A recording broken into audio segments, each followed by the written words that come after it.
अभिवादन स्वीकार करिए अपने बेटे छोटे भाई शुभचिंतक का।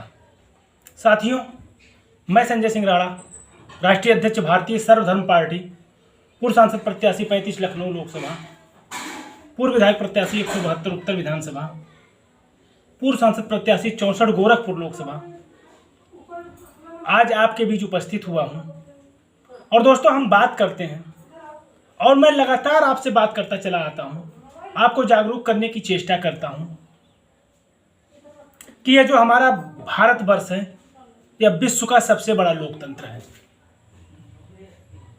लेकिन क्या वास्तव में हमारे देश में लोकतांत्रिक व्यवस्था है या सिर्फ कहने और दिखाने के लिए?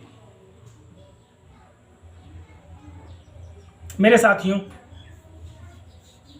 लेकिन आज हम बात करने आए हैं, जैसा कि आप सभी जानते हैं, जब भी हमारे देश में चुनाव आते हैं, चाहे वह किसी राज्य का चुनाव हो,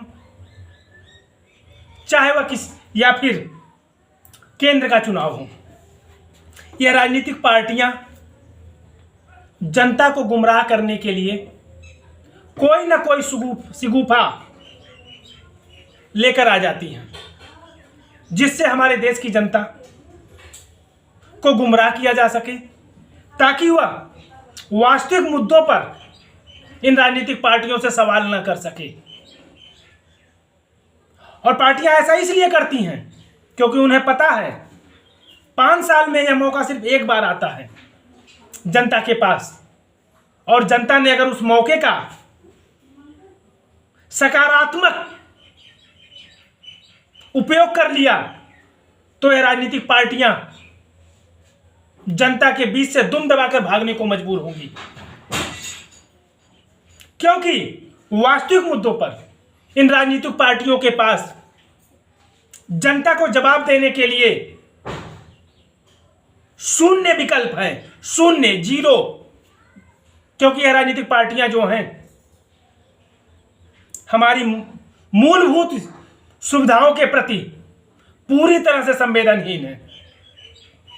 आप देख रहे हैं, बिहार का चुनाव आ गया है। आज इलेक्शन कमीशन ने बैठक भी की, किसी भी दिन तारीखों का ऐलान हो सकता है। और ज़्यादा से ज़्यादा हमारे उत्तर प्रदेश के चुनाव में भी अगर सही से कहा जाए तो 1 साल ही बचे हुए हैं, क्योंकि 25 समाप्ति के कगार पे हैं, 26 का ही पूरा हमें मिलेगा, यानी 27 में फरवरी तक चुनाव संपन्न हो जाते हैं। तो इसको ध्यान में रखते हुए यह जो सांप्रदायिकता के खेल राजनीतिक पार्टियों के द्वारा खेला जा रहा है, मुझे यह कहने में कोई ऐतराज नहीं है।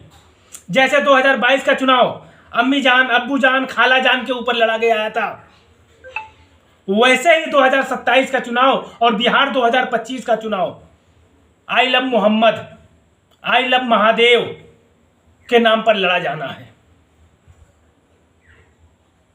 क्योंकि इन राजनीतिक पार्टियों ने वास्तविक मुद्दों पर, चाहे वो रोजगार हो, चाहे शिक्षा हो, चाहे चिकित्सा हो, चाहे न्याय हो, चाहे सड़क, सीवर, बिजली, नाली, पानी का मुद्दा हो, किसी पर भी खरे नहीं उतरी हैं। 8.5 साल का शासनकाल अगर हम उत्तर प्रदेश का ले लें तो विकास के नाम पर शून्य है। शिक्षा की मैं बात करूं तो शिक्षा का जिस प्रकार व्यवसायीकरण हो रहा है, और आपके भाई के द्वारा, छोटे बेटे के द्वारा, शुभचिंतक के द्वारा जिस प्रकार मुफ्त शिक्षा का प्रसार किया जा रहा है, अगर उसका नाम मात्र भी इन राजनीतिक पार्टियों ने, इन सरकारों ने अपने एजेंडे में उसे शामिल किया होता तो शायद आज हमारे देश के नौनिहालों को अच्छी गुणवत्तापरक शिक्षा उपलब्ध होती। उन्हें शिक्षा के लिए अपने माँ बाप के खून पसीने की कमाई को इन शिक्षा माफियाओं को नहीं सौंपना पड़ता। लेकिन अफसोस, शिक्षा के नाम पर, चाहे वो पूर्ववर्ती सरकार हो, चाहे मौजूदा सरकार हो, पूरी तरह से उदासीन हैं। शिक्षा माफियाओं को पूरी तरह से इनके द्वारा बर्दाश्त प्राप्त है, जिससे शिक्षा माफिया हमें और आपको लूटने के लिए पूरी तरह से कमर कसे हुए हैं। और बहुत ही अफसोस के साथ मुझे कहना पड़ेगा, इन सबके जिम्मेदार हम और आप हैं, कि हम और आप इतने सेल्फिश हो गए हैं, इतने स्वार्थी हो गए हैं कि अपने स्वार्थ से ऊपर हम उठ ही नहीं पा रहे हैं। मेरे साथियों, जी पिंकू भाई, जितना विकास है मैं देख रहा हूं, अच्छी तरह देख रहा हूं। शिक्षा माफियाओं का विकास हो रहा है, चिकित्सा माफियाओं का विकास हो रहा है, पुलिस वालों का विकास है पूरी निष्ठा से। थानों में आम आदमी की सुनवाई नहीं है। बुलडोजर एक्शन जो हो रहा है वो वास्तविक पीड़ितों पर किस प्रकार असर कर रहा है यह भी हम देख रहे हैं कि बुलडोजर सरकार कहां चला रही है। बुलडोजर सरकार वहीं चला रही है जहां उसका राजनीतिक नफा नुकसान है, जहां वास्तविक जरूरतमंद सरकार के दफ्तरों में, जन सुनवाई केंद्रों पर अपने चप्पल घिस घिस करके अपने खून पसीने की कमाई को न्याय पाने में बर्बाद कर रहा है, लेकिन अवैध माफिया वहां उसकी जमीनों पर कब्जा किए हुए हैं, ग्राम समाज की भूमि पर कब्जा करके निर्माण किए हुए हैं। वहां बुलडोजर नहीं चल रहा है क्योंकि वहां राजनीति नहीं है। वहां देश, उस गांव की ग्राम समाज की जनता वास्तविक पीड़ित है, उसकी पीड़ा को दूर करने के लिए बुलडोजर सरकार नहीं चला रही है। और इससे आपको भी इसे स्वीकार करना होगा। मेरे भाई, मैं सिर्फ इतना आपसे कहना चाहूंगा कि यह देश आपका है। सरकारें आएंगी चली जाएंगी, लेकिन आपके बच्चों का अगर विकास प्रभावित हो रहा है, देश का विकास प्रभावित हो रहा है, तो अपनी और पुरानी सरकार का चश्मा उतार करके सिर्फ राष्ट्र प्रेम की भावना से एक बार जरूर सोचिएगा कि आज की हमारी जो वास्तविक जरूरत है, क्या वह मुफ्त शिक्षा नहीं है? क्या हम गेहूं चावल दाल से, सरकार के टैबलेट लैपटॉप स्कूटी से भारत को विश्वगुरु बना देंगे? जो सरकार दम भरती है कि अभी तक 2035 में वो विश्वगुरु बना रही थी, अभी तक वो 35 में विश्वगुरु बना रही थी और अब वो 2047 हो गया है। बिल्कुल भैया, मैं योगी जी के पर्सनल व्यक्तित्व पर उंगली नहीं उठा रहा हूं, और जो विकास की आप बात कर रहे हैं उस पर मैं प्रश्न चिन्ह अवश्य लगाऊंगा। मेरे लखनऊ में तो कोई विकास दिखाई नहीं दिया। मैं गोरखपुर से भी अभी कल ही मैं आया हूं, मुझे भी कोई विकास दिखाई नहीं दिया। आप अपने गीडा की सड़कों को ही ले लीजिए, कहीं और जाने की जरूरत नहीं है पिंकू भाई। जो गड्ढे हैं आपके कालेसर से बुगटा के बीच में, क्या वही विकास है आपका? या सिर्फ जो मंदिर और मस्जिद की बात हो रही है, जो बताया जा रहा है हिंदू खतरे में है, मुसलमान खतरे में है, उस विकास की बात कर रहे हैं? मेरे साथी, मेरे भाई, बिल्कुल मैं मानता हूं पूर्ववर्ती सरकारों से बेहतर सरकार है, इसमें कोई दो राय नहीं है। लेकिन जो सुविधाएं होनी चाहिए, जिस प्रकार सरकार को, अगर हमारा मुख्यमंत्री हो या हमारा प्रधानमंत्री हो या फिर जिम्मेदार देश का या फिर किसी क्षेत्र का विधायक हो, सांसद हो, उसे अपने इस संवैधानिक पद का पूरी निष्ठा के साथ, बिना किसी स्वार्थ के, सभी को एक समान दृष्टि से स्वीकार करना होगा। सभी का विकास एक समान दृष्टि से होना चाहिए। मेरे साथियों, मैं सिर्फ इतना कहने आया हूं कि सावधान रहें। हर चुनाव के समय कुछ न कुछ ऐसे सिगूफे अवश्य छोड़े जाते हैं जिससे संप्रदाय विशेष की भावनाएं आहत हों। मैं उपद्रवियों का समर्थन कभी नहीं करता, चाहे वो मैं स्वयं खुद न क्यों ना हूं। अगर मैं उपद्रव करता हूं, मैं अराजकता फैलाता हूं, तो सरकार पूरी तरह से हम पर अपना शिकंजा कसना चाहिए सरकार को। और ये हर भारतवासी के लिए ये एक संदेश होना चाहिए कि सठन साठम समाचरित की भावना होनी चाहिए, लेकिन राजनीतिक नफा नुकसान को देखते हुए किसी की भावनाओं को आहत नहीं करना चाहिए, चाहे वह सरकार कोई भी हो। क्योंकि यह जो देश है हमारा, इसमें सभी का सम्मान है, सभी का योगदान है, चाहे वह किसी भी संप्रदाय विशेष से क्यों ना आते हों। अरे हम और आप अपनी भावनाएं खोते जा रहे हैं। हम कहते हैं, गर्व से कह रहे हैं मैं हिंदू हूं, इसमें कोई दो राय नहीं है, मैं ब्राह्मण हूं, मैं क्षत्रिय हूं, मैं वैश्य हूं, मैं शूद्र हूं। लेकिन घर से निकलने के बाद अगर हम रोड पे आते हैं, समाज में आते हैं, तो हमारी भावना पहले यही होनी चाहिए कि हम भारतीय हैं। क्या है आपके अंदर ऐसी भावना, या हम अपनी इस भावना को भूल से गए हैं?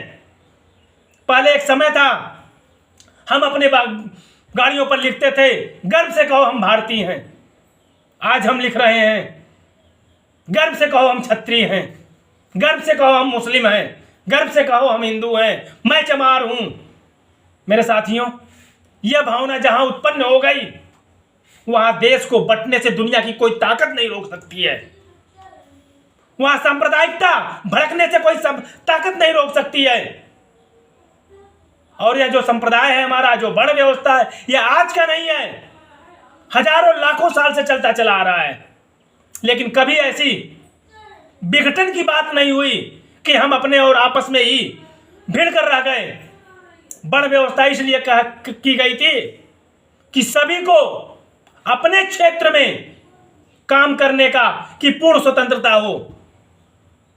लेकिन आज जिस प्रकार कंपटीशन की होड़ सी लगी है, मेरे साथियों, वह देश को विघटन की तरफ ले जा रहा है।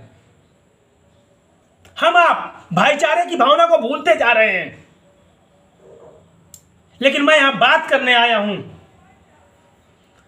मैं बता रहा था कि हम और आप इतने स्वार्थी हो गए हैं कि हम और आप चाहते तो हैं कि सारी सुविधा सरकार द्वारा हमें मिल जाए।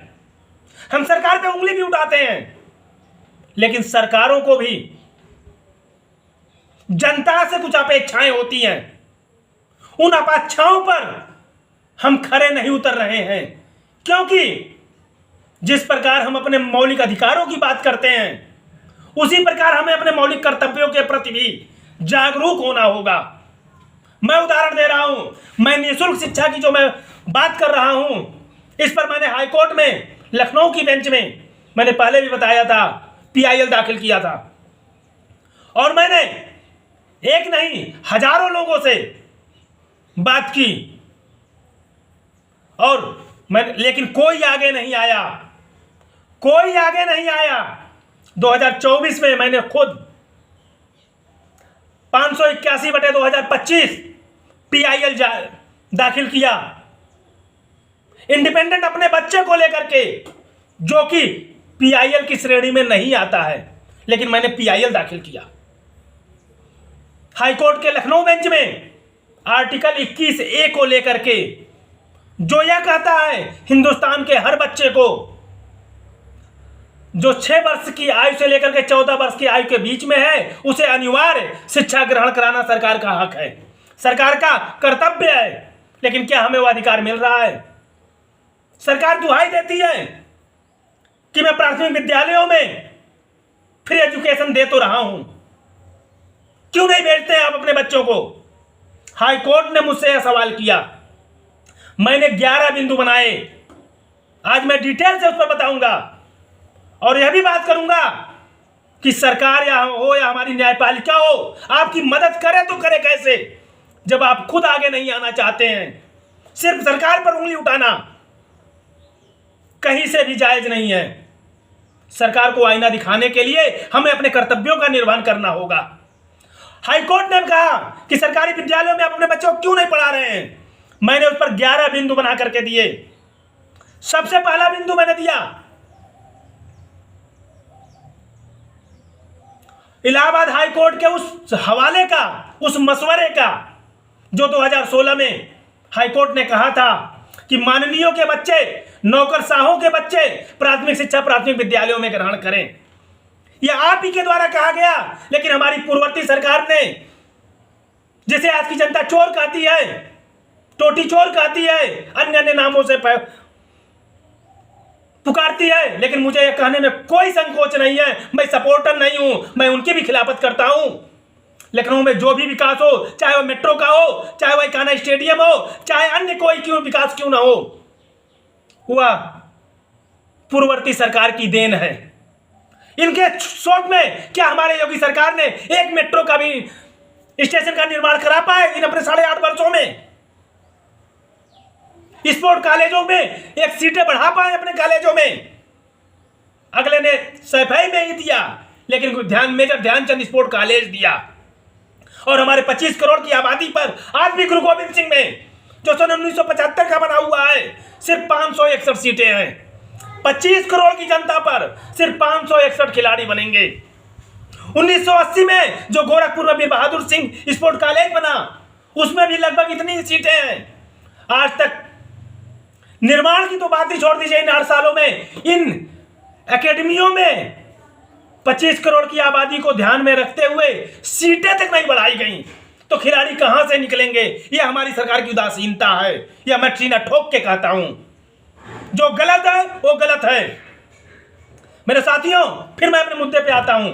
दूसरा उदाहरण मैंने दिया, हमारा आर्टिकल 21 कहता है कि जीवन जीने का मतलब सम्मान से जीवन जीना है, घुट घुट कर जीवन जीना नहीं है। और शिक्षा के अभाव में हम जीवन की कल्पना नहीं कर सकते हैं, क्योंकि इन महंगी होती शिक्षा में हम ज्यादा से ज्यादा अपने बच्चों को हाई स्कूल इंटर करा देंगे इन सरकारी इंटर कॉलेजों से। उन्हें इस लायक नहीं बना सकते हैं कि वह अपने पैरों पर खड़े हो जाएं।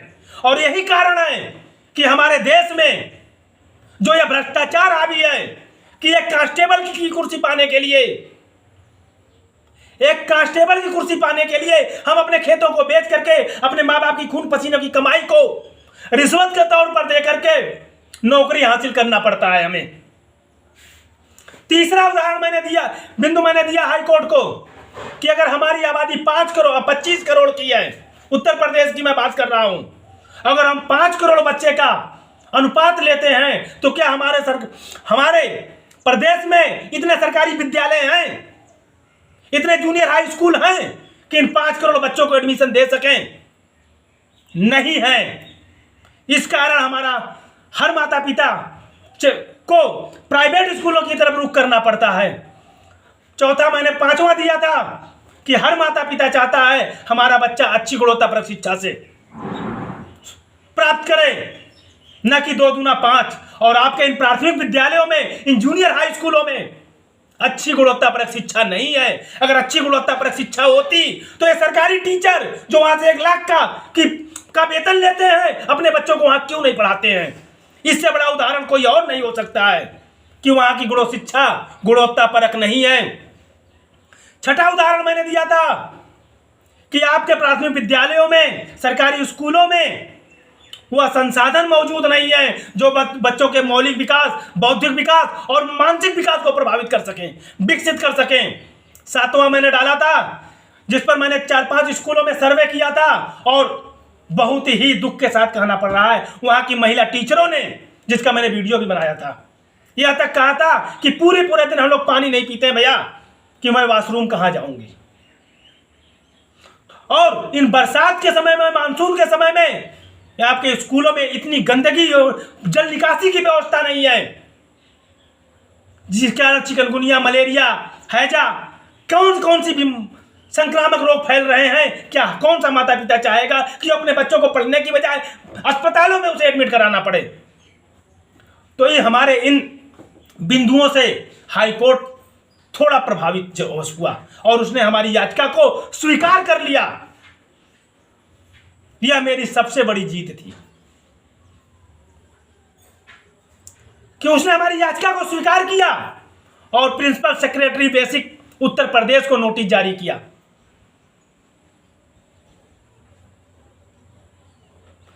लखनऊ के डीएम को नोटिस जारी किया बीएसए को नोटिस जारी किया और स्कूल को नोटिस जारी किया। अगली तारीख में लोगों ने अपना पक्ष रखा और जिसका मुझे डर था, जो हाईकोर्ट ने पहले कहा था कि मैं इंडिविजुअल पीआईएल नहीं दाखिल कर सकता, मैंने दाखिल किया। हाईकोर्ट में लोगों ने अपना पक्ष रखा कि मैं 25% सीटें आरक्षित किया हूं। मैंने कहा 25% सीटें आप किस एक्ट के तहत आरक्षित किए हैं, आप हमें बताएं। आप जो 25% सीटें की बात कर रहे हैं वो आरटीई एक्ट के तहत आपने आरक्षित किया हुआ है। आरटीई एक्ट अर्थात गरीबी रेखा से नीचे जीवन जीने वाले बच्चों के लिए। और मैं यहां बात कर रहा हूं हिंदुस्तान के हर बच्चे को आर्टिकल 21A का, जो 6 वर्ष से लेकर 14 वर्ष तक के बीच में है। आरटीई एक्ट 2009 में संसद से पास हुआ था, 2010 में पूरे देश में लागू हुआ। और आरटीई एक्ट जो 2000 और आर्टिकल 21A जो 2002 में से पूरे देश में लागू है। और 1993 में हमारी सुप्रीम कोर्ट के आदेश के बाद यह कानून बना था, जिसे अटल बिहारी वाजपेयी ने पास किया था संसद से। मैं उसकी बात कर रहा हूं। स्कूलों को थोड़ा दबाव तो आया, लेकिन वही कि मैं पीआईएल के माध्यम से मैं अपनी बात नहीं रख सकता। कोर्ट ने कहा आपकी सारी बातें जायज हैं, लेकिन आप पीआईएल दाखिल नहीं कर सकते हैं क्योंकि आप इसमें इंडिविजुअल इंटरेस्ट लेकर के आए हैं। व्यक्तिगत मेरा स्वार्थ, मजबूरी मेरी, कम से कम आप इसमें 5 लोगों को शामिल करिए। इस याचिका में 5 और याचिकाएं जोड़ी जाएं, तब मैं इसे आगे प्रोसेस कर सकता हूं। और दुर्भाग्य देखिए, हर माता पिता चाहता है कि उसे कानून का लाभ मिले। देश का हर नागरिक चाहता है उसे वह अधिकार मिले जो संविधान द्वारा उसे दिया गया है, लेकिन कैसे मिले उसके लिए भी तो हमें ही पहल करनी होगी। ये 5 लोग आगे नहीं आए, मैंने किसी से पैसा नहीं मांगा था, पैसा मैं देने को तैयार था। बस उन्हें अपने बच्चे का नाम, स्कूल सहित एक पीआईएल फाइल करनी थी अपने नाम से। मेरे साथियों, और अगली डेट में इलीगल कदम के तहत, अर्थात मेरा पीआईएल करना सही फोरम नहीं था, हाईकोर्ट ने उसे खारिज कर दिया। खारिज तो कर दिया, अगर 5 लोग आए होते तो यह इतिहास बनता, क्योंकि हाईकोर्ट इस पर थोड़ा सकारात्मक हुआ था और यह एक इतिहास बन जाता, एक नजीर बन जाता। इन प्राइवेट स्कूलों में 6 वर्ष से लेकर 14 वर्ष तक के बच्चों को भी सरकार द्वारा मुफ्त शिक्षा की व्यवस्था करनी पड़ती। मेरे साथियों, मैं वही कह रहा हूं, सरकार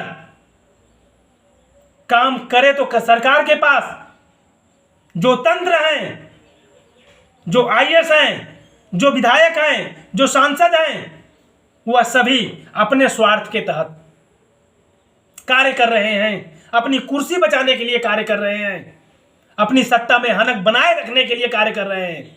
आपको अपने अधिकार चाहिए तो सरकार को आईना दिखाने का कार्य करना होगा, सरकार की अनीतियों पर सरकार को से सवाल करना होगा, उसे आईना दिखाना होगा, तब जाकर के सरकार पहल करेगी।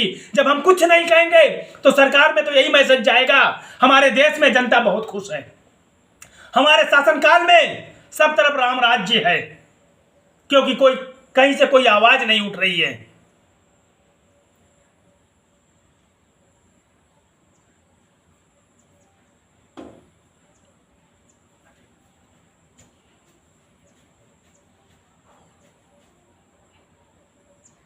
हमारे पिंकू भाई ने कुछ लिखा है, सड़कों को तो हम लोगों ने बहुत टूटा देखा था, लेकिन आज जितना विकास हुआ एक कभी नहीं देखा।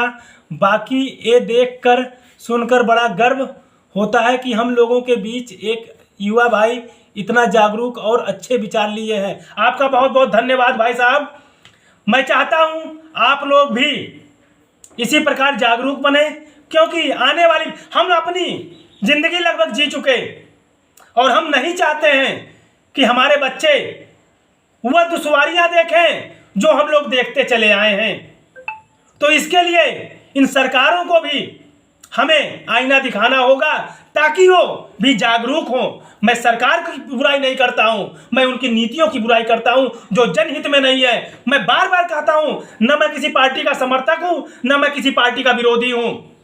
मुझे पार्टी इसलिए बनानी पड़ी क्योंकि जब मैंने देखा पिछले 13 साल हो गए मुझे मुफ्त शिक्षा की बात करते हुए, और आज तक मैं इस पर कुछ नहीं कर सका। मैं शून्य हूं, ये कहने में मुझे कोई शर्म नहीं है। मैं आज भी शून्य हूं, और शून्य इसलिए हूं क्योंकि हमारी जनता तक हमारी आवाज नहीं पहुंच पाई।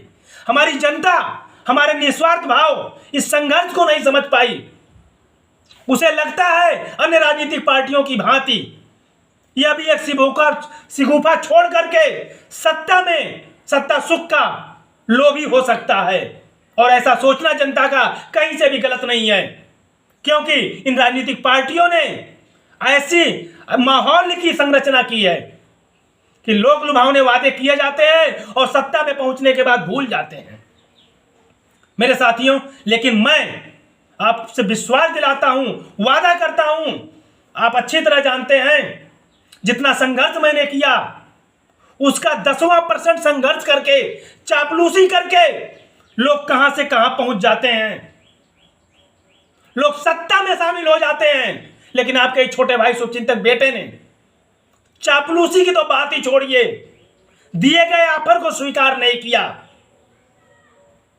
और देश के गृह मंत्री से सुप्रीम कोर्ट तक लड़ा, और आज भी लड़ रहा हूं।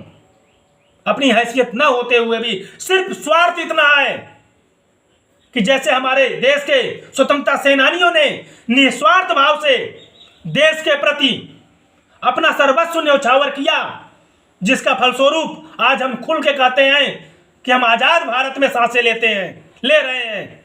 क्या हमारे स्वतंत्रता सेनानियों ने भी आज की भांति, आज की हमारे देश की जनता की भांति ये सोचे होते कि हम जंग में जाएंगे, हम स्वतंत्रता की लड़ाई में जाएंगे, हमारा सर्वस्व मिट जाएगा, हमारा नामो निशान मिट जाएगा, तो क्या हम आज आजाद होते? तो मेरे साथियों, कुछ समय, चंद घंटे तो हमें देश के लिए निकालने ही चाहिए। अगर हम 100 रुपए कमाते हैं तो उसमें से 2 रुपए तो कम से कम देश के नाम खर्च कर ही सकते हैं। इस भावना के तहत आपका यह छोटा भाई संघर्ष कर रहा है। परिणाम की मुझे चिंता नहीं है, क्योंकि मैं जिस लोक में हूं वहां कर्म प्रधान है। मुझे कर्म करना है, परिणाम उसके ऊपर मैं छोड़ता हूं। मुझे सांसद, विधायक, मंत्री बनने की ऐसी कोई महत्वाकांक्षा नहीं है, न तो कोई लालसा है। लेकिन जो जंग में लड़ रहा हूं, जो आंदोलन में चला रहा हूं, उसे साकार होते हुए देखना चाहता हूं, और इसीलिए मैं बार बार अपील करता हूं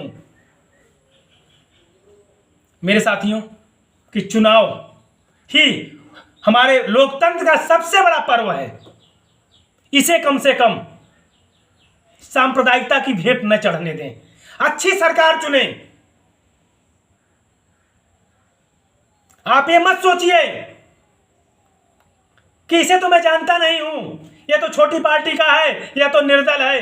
एक बार इन राजनीतिक पार्टियों के दिमाग में यह तो बैठाइए कि अब जनता इनके द्वारा फैलाए गए प्रोपेगेंडा में नहीं फंसेगी, वह किसी को भी अपना आशीर्वाद प्रदान कर सकती है।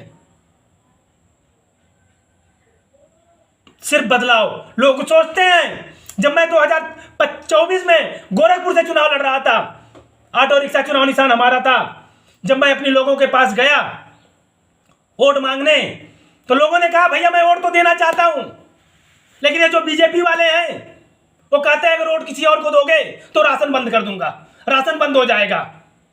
और इसकी मैंने लिखित जिलाधिकारी महोदय से शिकायत भी की, जिलाधिकारी महोदय ने एक्शन भी लिया। राशन या जो संसाधन आपको दिए जा रहे हैं सरकार की तरफ से, वह कोई सरकार अपनी जेब से नहीं दे रही है, अपनी पार्टी फंड से नहीं दे रही है, वह पूर्ववर्ती सरकारों में भी मिलता आया है। हाँ, ये चंद पैसे उसके देने पड़ते हैं, आज पूरी तरह से मुफ्त है। तो इन सरकारों से कहिए ना, मुझे नहीं चाहिए आपका फ्री का राशन, मुझे नहीं चाहिए आपकी टैबलेट, लैपटॉप, स्कूटी, किसान सम्मान निधि, बस मुझे चाहिए हमें शिक्षा का अधिकार, हमारे बच्चों को मुफ्त शिक्षा जो देश का भविष्य तय करेगी। हमारे बच्चों को इस लायक बनाएगी कि वो सर उठा करके जिएंगे। कोई राह चलता कांस्टेबल उसके साथ बदसलूकी नहीं कर पाएगा। शिक्षा वह आपको अधिकार देगी। लेकिन हमारी सरकारें आपको सिर्फ गुमराह कर सकती हैं, आपको अपने पैरों पर खड़ा होते हुए नहीं देखना चाहती हैं। क्योंकि अगर आपको शिक्षित हो गए तो आप सवाल जवाब करेंगे सरकार से, और सरकार सवाल जवाब से भागेगी, वह आपके सवालों का जवाब दे नहीं पाएगी। इसी आशा और विश्वास के साथ मेरे साथियों, मैं आपसे हाथ जोड़कर एक बार फिर इतना प्रार्थना करूंगा कि इस बिहार के चुनाव में या आने वाले उत्तर प्रदेश के चुनाव में अब मंदिर मस्जिद के झांसे में मत आइए। मंदिर बन गया, मंदिर हमें मिल गया, लेकिन कब तक उसकी दुहाई दे करके हमारी सरकार हमें सिर्फ और सिर्फ मंदिर मस्जिद में ही उलझा कर रखना चाहती है। आप देख ही रहे हैं सरकार की नियति। मैं आपसे पूछना चाहता हूं, ये जो सरकार जीएसटी का जश्न मना रही है कि जीएसटी छूट में जनता को तोहफा दिया गया है, तो ये जीएसटी क्या किसी कोई अंग्रेज लेकर के आए थे, या जवाहरलाल नेहरू लेकर के आए थे, या अटल बिहारी वाजपेयी लेकर के आए थे, या राहुल गांधी लेकर के आए थे? जो यह सरकार कुछ हद तक जीएसटी कम करके इस प्रकार का क्रेडिट लेना चाह रही है। हाँ, क्रेडिट तब लेती जब पूर्ववर्ती सरकार इसे लेकर के आई होती। पिछले 9 वर्षों में जीएसटी के नाम पर आम जनता की खून पसीने की कमाई को इस सरकार ने जिस प्रकार लूटा है, वह कहीं से भी जायज नहीं है। अपने और पराई पार्टी का चश्मा उतार करके अवश्य सोचिएगा कि काफी किताबों पर 28% की जीएसटी लगा दी गई थी। मैंने फिर कहा, America, Canada, Germany, Britain, Australia में हर साल हमारे भारतवर्ष से 5 लाख करोड़ रुपए शिक्षा के नाम पर भेजे जा रहे हैं। माता पिता शिक्षा ऋण लेकर के अपने बच्चों को वहां पढ़ने भेज रहे हैं। 5 लाख करोड़ रुपए, यह मेरा अपना आंकड़ा नहीं है, यह अमेरिकी कंपनी द्वारा, अमेरिकी एक एजेंसी के द्वारा शोध पत्रिका बाकायदा प्रकाशित किया गया था कि अगर 5 लाख करोड़ रुपए इन देशों में भारत से ना आए तो वहां के सरकारी विद्यालय बंद हो जाएंगे और वहां के बच्चे मुफ्त शिक्षा नहीं पा पाएंगे। यानी हमारे पैसे से ये सरकारें, इन देशों की सरकारें अपने बच्चों को मुफ्त शिक्षा मुहैया करा रही हैं, और एक हम हैं अपना पैसा अपने देश में यूज करके अपने बच्चों को फ्री नहीं पढ़ा पा रहे हैं।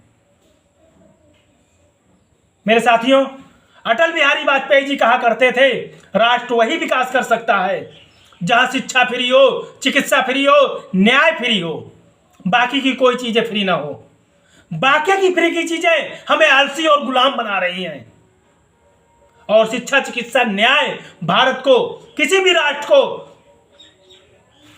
विकास की ओर अग्रसर करता है, विकसित राष्ट्र में परिवर्तित करता है, विश्वगुरु बनाता है। और हमारे देश में देख लीजिए, यह 3 चीजें छोड़ करके आप सरकार से कुछ भी फ्री मांग लीजिए। अभी आप देख ही रहे हैं बिहार में किस प्रकार 10-10 हजार रुपए पर मंथ महिलाओं को देने का वादा किया गया है। यह 10 हजार रुपए दे करके 10 लाख करोड़ रुपए का भ्रष्टाचार यह सरकार करेगी। मेरे साथियों, तो डिमांड वो करिए, सरकार से मांग वो करिए जो आपका मौलिक अधिकार है। मैं किसी अन्य की बात नहीं कर रहा हूं, जबरदस्ती में मांगने की बात नहीं कर रहा हूं। जो अधिकार आपको प्राप्त है, मैं सिर्फ और सिर्फ उसे ही मांगने की बात करता हूं।